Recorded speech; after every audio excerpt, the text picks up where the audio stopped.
Hello दोस्तों, speed 24/7 के YouTube मंच पे आपका स्वागत है। दोस्तों, आज हम लेकर के आए हैं बिहार बोर्ड 2024 में जो इस बार एग्ज़ाम देने वाले हैं उनके लिए मोस्ट इम्पॉर्टेंट क्वेश्चन, यानी एकदम वीवीआई सवाल आपको रहेंगे, वस्तुनिष्ठ प्रश्न रहेगा जिसमें हम लोग टॉप 50 क्वेश्चन देखने वाले हैं। ये अगर आप 50 क्वेश्चन अगर करके जाते हैं, आपको एकदम चैप्टर वाइज रहेगा, लेसन वाइज रहेगा। आप वीडियो को देखें, ज़्यादा से ज़्यादा लाइक करें, सब्सक्राइब करें और शेयर कर लें। और ये वीडियो आपको प्लेलिस्ट में मिलेगा, ये सारी वीडियो आपको प्लेलिस्ट में मिल जाएगी, इसलिए आप आराम से देखते रहें। चलिए दोस्तों, आज हम शुरू करते हैं। क्वेश्चन नंबर 1 देखिए क्या कहता है। कह रहा है कि यंग यूरोप की स्थापना किसने की। क्वेश्चन है यंग यूरोप की स्थापना किसने की। तो यंग यूरोप की स्थापना क्या काबूर ने किया, मेजनी ने किया, बिस्मार्क ने किया या गैरीबाल्डी ने किया। तो देखिए, यंग यूरोप की स्थापना मेजनी ने किया था, ठीक है, यानी इसका विकल्प नंबर जो हो जाएगा वो बी हो जाएगा। नेक्स्ट क्वेश्चन की बात करते हैं। नेक्स्ट क्वेश्चन अब देखेंगे। कहता है कि यूनान के स्वतंत्रता संग्राम में किसकी पराजय हुई थी। पराजय का मतलब होता है दोस्तों हार होना, है ना। विजयी का मतलब होता है जीत होना। तो यूनान के स्वतंत्रता संग्राम में किसकी पराजय हुई थी। तो तुर्की की पराजय हुई थी, है ना। किसकी हुई थी? तुर्की की पराजय हुई थी। नेक्स्ट क्वेश्चन चलेंगे। नेक्स्ट क्वेश्चन कहता है कि गैरीबाल्डी पेशे से क्या थे। तो देखिए, गैरीबाल्डी पेशे से क्या थे। क्या सिपाही थे? नहीं। किसान थे? नहीं। क्या जमींदार थे? नहीं। गैरीबाल्डी एक पेशे से नाविक थे। इनका पेशा था कि नाव को खोना, है ना, खेदना, यानी ये नाव चलाया करते थे, ठीक है। नेक्स्ट क्वेश्चन देखेंगे, क्वेश्चन नंबर 4। एकदम रैपिड फायर की तरफ हम लोग दोस्तों क्वेश्चन करेंगे, है ना, क्योंकि अब हमें पूर्ण रूप से यही ध्यान देना है कि विस्तार रूप से आप पढ़ने के समय नहीं है, क्योंकि आप क्वेश्चन को केवल रिपीट करना है, रिवाइज करना है। क्वेश्चन नंबर 4 देखेंगे। कहा है कि कौन काबूर को विक्टर इमैनुअल ने किस पद पर नियुक्त किया था।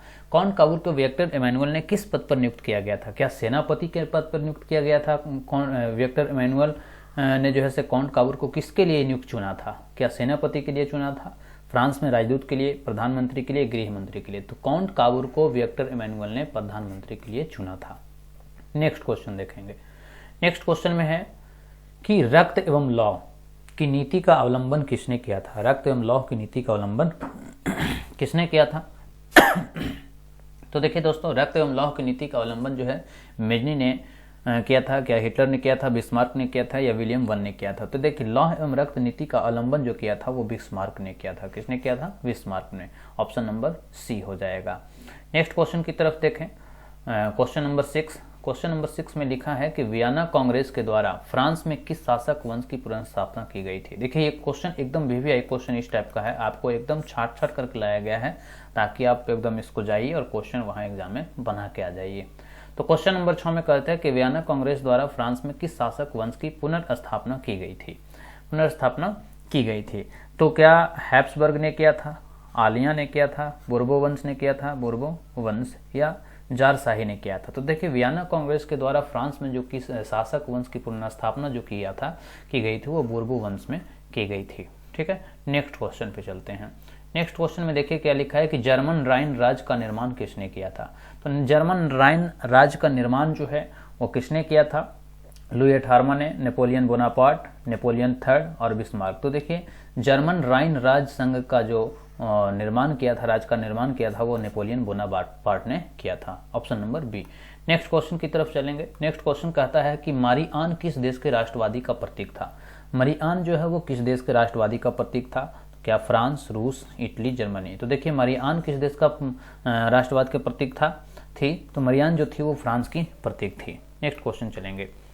नेक्स्ट क्वेश्चन है दोस्तों, क्वेश्चन नंबर 9 में की तरफ चलेंगे हम लोग। लिखा है कि 1830 की क्रांति के बाद फ्रांस में किस प्रकार का शासन स्थापित हुआ था। जब 1830 की क्रांति हुई थी तो उस समय फ्रांस में किस प्रकार की शासन हुई थी।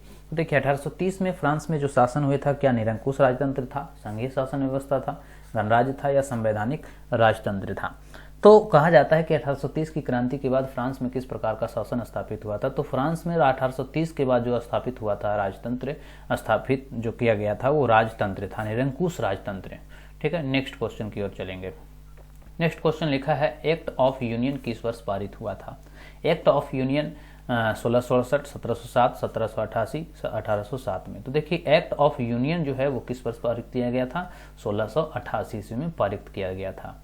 नेक्स्ट क्वेश्चन कहता है सेडोवा के युद्ध में किसकी पराजय हुई? सेडोवा का जब युद्ध हो रहा था तो किसकी हार हुई, है ना? प्रसा की हुई, सार्डिनिया की, ऑस्ट्रिया की या नेपल्स की? तो देखिए सेडोवा के युद्ध में किसकी पराजय हुई? तो सेडोवा के युद्ध में आप सभी लोग जानते होंगे कि सेडोवा के युद्ध में जो है किसकी पराजय हुई? ऑस्ट्रिया की पराजय हुई। नेक्स्ट क्वेश्चन की तरफ चलेंगे।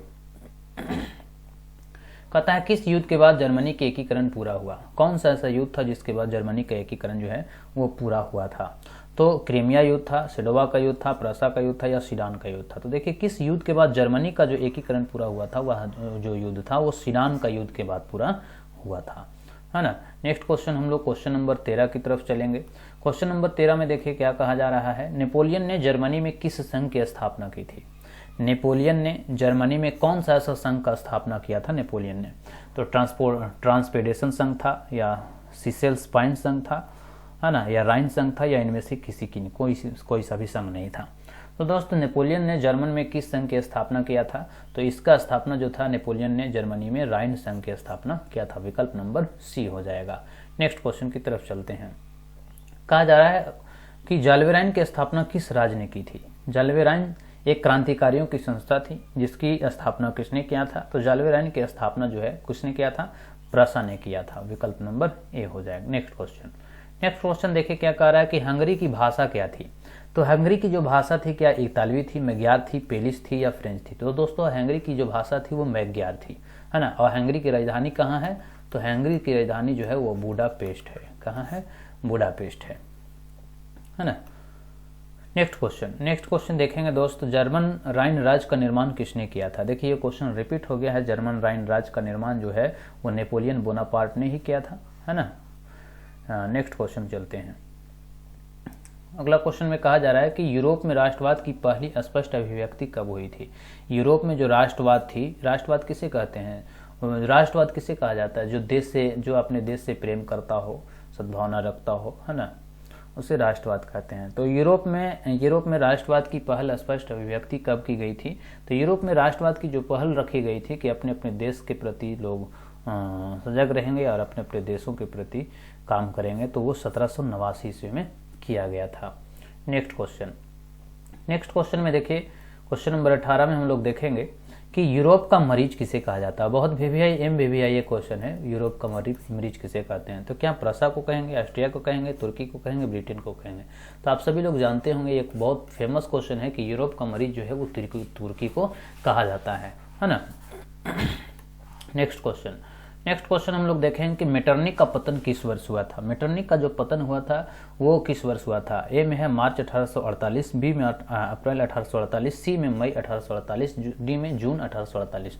देखिए दोस्तों यहाँ पे जो है मेटरनिक का जो पतन किया गया था वो मई 1848 ईस्वी में किया गया था। नेक्स्ट क्वेश्चन की तरफ चलेंगे। नेक्स्ट क्वेश्चन कहता है कि फ्रांस में किस शासक वंश की पुनर्स्थापना वियना कांग्रेस द्वारा की गई थी? फ्रांस में किस शासक वंश की पुनर्स्थापना वियना कांग्रेस के द्वारा की गई थी? तो वो थी आलिया वंश, बुर्बो वंश, हैब्सबर्ग, जारशाही। देखिए फ्रांस में जो पुनर्स्थापना जो वियना कांग्रेस के द्वारा किया गया था वह था बुर्बो राजवंश थी, यानी विकल्प नंबर बी हो जाएगा। नेक्स्ट क्वेश्चन की तरफ चलेंगे। कहता है अगला क्वेश्चन कि इटली एवं जर्मनी के एकीकरण के विरुद्ध निम्नलिखित में से कौन सा देश था? इटली एवं जर्मनी के एकीकरण जब हो रहा था तो उसके विरोध में कौन सा देश था, है ना। तो उसके विरोध में देखिए कौन सा देश था? तो आपका प्रसा था, ऑस्ट्रिया था, इंग्लैंड। तो देखिए इसको दोस्तों इंग्लैंड था, है ना। ये एक विकल्प पे हटा हुआ है लेकिन इसका आंसर इंग्लैंड होगा। 22वां प्रश्न देखें। लिखा है कि मेजनी का संबंध किस संगठन से था, है ना। तो लाल सेना से था, छेका से था, लाल कुर्ती से था, कार्बोनारी संगठन से था। तो मेजनी का संबंध जो था दोस्तों कार्बोनारी संगठन से था। तो इसका विकल्प नंबर जो हो जाएगा वो डी हो जाएगा। नेक्स्ट क्वेश्चन देखिए लिखा है कि जाल्वेराइन एक संस्था थी। तो जाल्वेराइन जो एक संस्था थी वो व्यापारियों की संस्था थी, न तो क्रांतिकारी की थी, न बुद्धिजीवियों की थी, न समताओं की थी, है ना। जो जाल्वेराइन एक संस्था थी वो किसकी थी? व्यापारियों की थी। नेक्स्ट क्वेश्चन में लिखा है क्वेश्चन नंबर 24 में कि 1829 की एड्रियानोपुल की संधि जो है वो किस देश के साथ हुई थी। जो समझौता जो दिख रहा है ये किस देश के साथ हुआ था 1829 में। तो 1829 में किस देश के साथ समझौता हुई थी? तुर्की हंगरी के साथ, तुर्की के साथ, यूनान के साथ या पोलैंड के साथ। तो देखिए दोस्तों 1829 में जो एड्रियानोपुल की जो संधि हुई थी वह जो थी वो तुर्की देश के साथ में समझौता किया गया था। नेक्स्ट क्वेश्चन नंबर 25 पे चलेंगे। कहा जाता है कॉन्ट काबूर को विक्टर एमेनुअल ने किस पद पर नियुक्त किया था। देखिए ये क्वेश्चन बार से फिर से रिपीट हो गया था। कॉन्ट काबूर को विक्टर एमेनुअल ने किस पद पर नियुक्त किया गया था? विक्टर एमेनुअल को तो वो प्रधानमंत्री के पद पर चुना गया था, नियुक्त किया गया था। नेक्स्ट क्वेश्चन नंबर 26 देखें। क्वेश्चन नंबर 26 गैरीबाल्डी पेशे से क्या थे? ये भी क्वेश्चन रिपीटेड है। गैरीबाल्डी पेशे से एक नाविक थे, यानी विकल्प नंबर इसका जो हो जाएगा वो ए हो जाएगा। इटली एवं जर्मनी, अगला क्वेश्चन कहा जा रहा है कि इटली एवं जर्मनी वर्तमान के किस महादेश के अंतर्गत आते हैं? तो इटली एवं जर्मनी जो है वो यूरोप महादेश के अंतर्गत आते हैं, है ना। नेक्स्ट क्वेश्चन, नेक्स्ट में लिखा जा रहा है रक्त एवं लौह की नीति का उल्लंघन किसने किया था? तो ये क्वेश्चन फिर से रिपीट हो गया, बिस्मार्क ने किया था, विकल्प नंबर सी हो जाएगा। नेक्स्ट क्वेश्चन देखिए, यूरोप वासियों के लिए किस देश का साहित्य एवं ज्ञान विज्ञान का प्रेरणा स्रोत रहा है? तो यूरोप वासियों के लिए किस देश का साहित्य एवं ज्ञान विज्ञान का प्रेरणा स्रोत रहा है?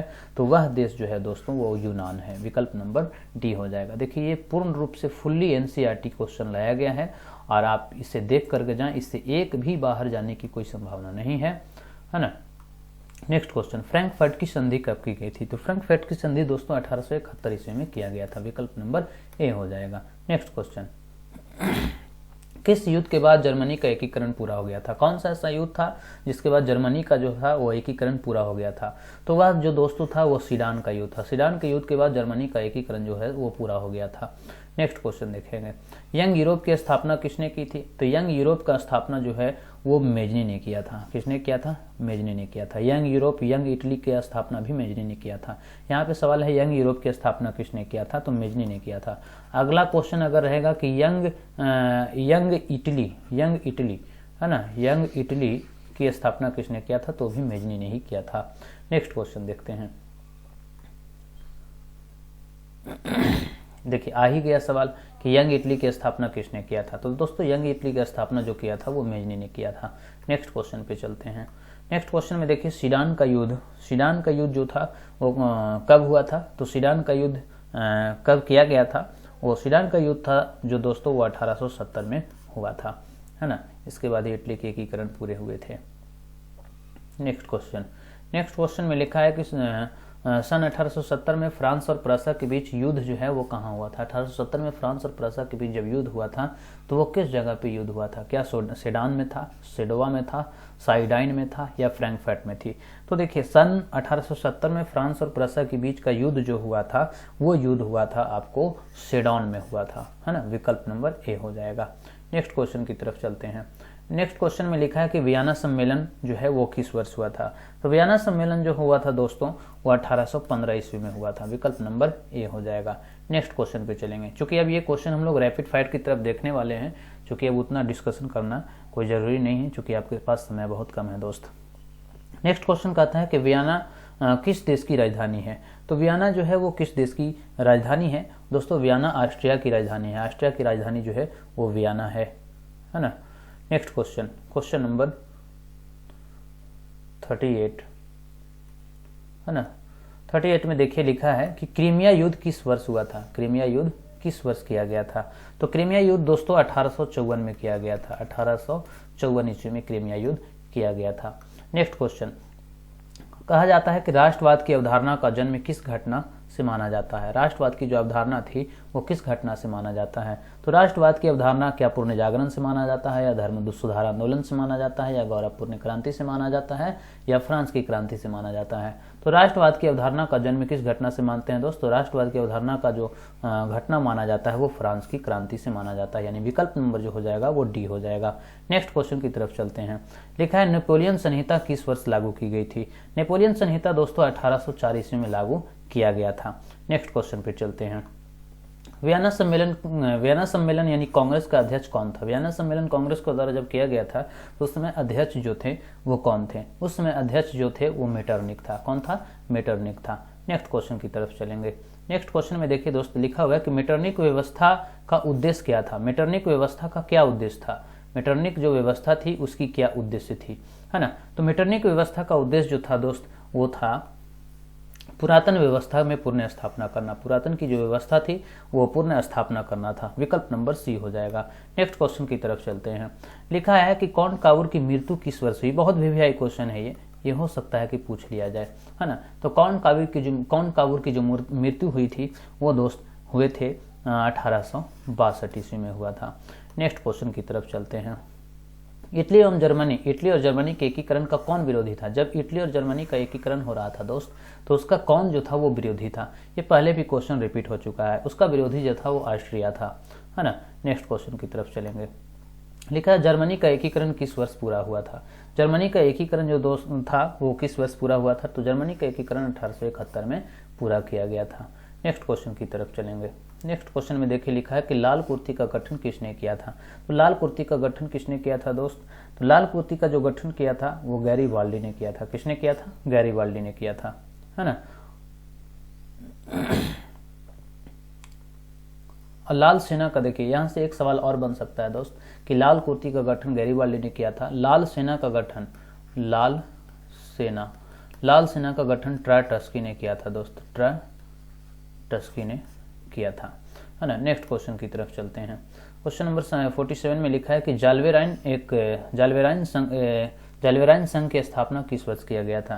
तो दोस्त जाल्वेराइन संघ की स्थापना जो किया गया था वो 1834 ईस्वी में किया गया था। विकल्प नंबर सी होगा। नेक्स्ट क्वेश्चन की तरफ चलेंगे। गास्टिन की संधि किस वर्ष हुई थी। गास्टिन की जो संधि हुई थी दोस्त वो किस वर्ष में किया गया था। तो गास्टिन की संधि जो हुई थी वो 1865 ईस्वी में किया गया था। विकल्प नंबर बी हो जाएंगे। नेक्स्ट क्वेश्चन की तरफ चलते हैं। यूरोपीय सभ्यता का पालन किसे कहा जाता है। यूरोपीय सभ्यता का पालना जो है देखिए दोस्त बहुत इंपॉर्टेंट क्वेश्चन है ये कि यूरोपीय सभ्यता का जो है वो पालना किस देश को हम लोग कहते हैं। तो यूरोपीय सभ्यता को पालना जो है वह देश जो कहलाता है वो यूनान कहलाता है, यानी विकल्प नंबर जो हो जाएगा वो डी हो जाएगा। नेक्स्ट क्वेश्चन की तरफ चलते हैं। नेक्स्ट क्वेश्चन में देखिए दोस्त क्या कहा जा रहा है कि एड्रियानोपुल की संधि किस वर्ष हुई थी। एड्रियानोपुल की जो संधि हुई थी दोस्तों 1829 ईस्वी में हुआ था। नेक्स्ट क्वेश्चन की तरफ चलेंगे। नेक्स्ट क्वेश्चन में है सीडान का युद्ध किनके बीच हुआ था। तो ये दोस्तों सीडान का युद्ध जो है से फ्रांस और प्रूसिया के बीच में हुआ था, यानी विकल्प नंबर जो हो जाएगा वो डी हो जाएगा। Next question. किस वर्ष यूनान को एक स्वतंत्र राष्ट्र घोषित कर दिया गया था। कौन सा ऐसा वर्ष था जिसमें यूनान को स्वतंत्र राष्ट्र जो है से घोषित कर दिया गया था। तो वह जो था 1832 में यूनान को स्वतंत्र राष्ट्र का दर्जा दे दिया गया था दोस्तों। नेक्स्ट क्वेश्चन की तरफ चलते हैं। किस संधि द्वारा जर्मनी का एकीकरण पूरा हुआ था। ऐसा कौन सा समझौता हुआ था जिसमें जर्मनी के एकीकरण जो है वो पूरा हो गया था। तो फ्रैंकफर्ट की संधि जो थी उस संधि में जर्मनी का एकीकरण पूरा हो गया था दोस्तों। विकल्प नंबर डी हो जाएगा। नेक्स्ट क्वेश्चन की तरफ चलेंगे। हंगरी की राजधानी क्या है। देखिए आपको पहले भी बताया गया था कि हंगरी की राजधानी जो है वो बुडापेस्ट है। कहाँ है। बुडापेस्ट। बहुत वीवीआई क्वेश्चन आपको है। क्वेश्चन नंबर 55 में लिखा गया है कि गीजो कहाँ का प्रधानमंत्री था। गीजो जो था दोस्त वो फ्रांस का प्रधानमंत्री गीजो था। नेक्स्ट क्वेश्चन की तरफ चलेंगे। सेडोवा का युद्ध जो है देखिए दोस्त इसको सेडोवा का युद्ध किनके बीच हुआ था। तो सेडोवा का युद्ध जो था वो आपको हुआ था सीडान और प्रूसिया के बीच में हुआ था। अभी जस्ट क्वेश्चन ये रिपीट किया गया है। नेक्स्ट क्वेश्चन की तरफ चलते हैं दोस्त। ओटो को निम्न में से कहाँ का राजा घोषित किया गया था। तो ओटो को जो है वो यूनान का राजा घोषित किया गया था ओटो को। तो दोस्त ये चैप्टर खत्म हुआ। लेसन का नाम था यूरोप में राष्ट्रवाद, है ना। यूरोप में राष्ट्रवाद। तो आज दोस्तों हम लोग एक लेसन देख लिए हैं। नेक्स्ट वीडियो में हम लोग अगले लेसन इतिहास का देखेंगे। और दोस्त अगर अच्छा लगा होगा ये रैपिड फायर क्वेश्चन तो आप इसे लाइक करेंगे, सब्सक्राइब करेंगे और दोस्तों के बीच में शेयर करेंगे ताकि मेरा मेहनत बेकार ना जाए। आप लाइक करते हैं, सब्सक्राइब करते हैं तो वही मेरा मेहनत होता है दोस्त। प्लीज़ आपसे रिक्वेस्ट है कि आप लाइक शेयर अवश्य कर दें ताकि आपको, और सब्सक्राइब भी कर लें, बेल आइकन दबा लें ताकि आने वाले वीडियो जो है आपका नोटिफिकेशन मिल जाए और आप इसे अच्छे से देख सकें। तो चलिए दोस्त अब हम लोग नेक्स्ट वीडियो में मिलते हैं। यहाँ तक के लिए आपके एकदम टॉप 50 क्वेश्चन हमने बोला था, लेकिन इसमें कुछ क्वेश्चन बढ़ गए हैं। 5 क्वेश्चन 7 क्वेश्चन बढ़ा दिया गया है। आपको 50 क्वेश्चन बोला जाएगा, लेकिन कभी 50 क्वेश्चन से कम भी रह सकता है, ज़्यादा भी रह सकता है। इसे ज़्यादा से ज़्यादा शेयर करें, लाइक करें, सब्सक्राइब करें, क्योंकि ये बहुत इंपॉर्टेंट होने वाली है एग्ज़ाम से। ये क्वेश्चन आपको बनाया गया है, बहुत हट करके बनाया गया है, एकदम एग्ज़ाम में यही लड़ना है। तो चलिए दोस्तों, बाय बाय, टेक केयर, अपना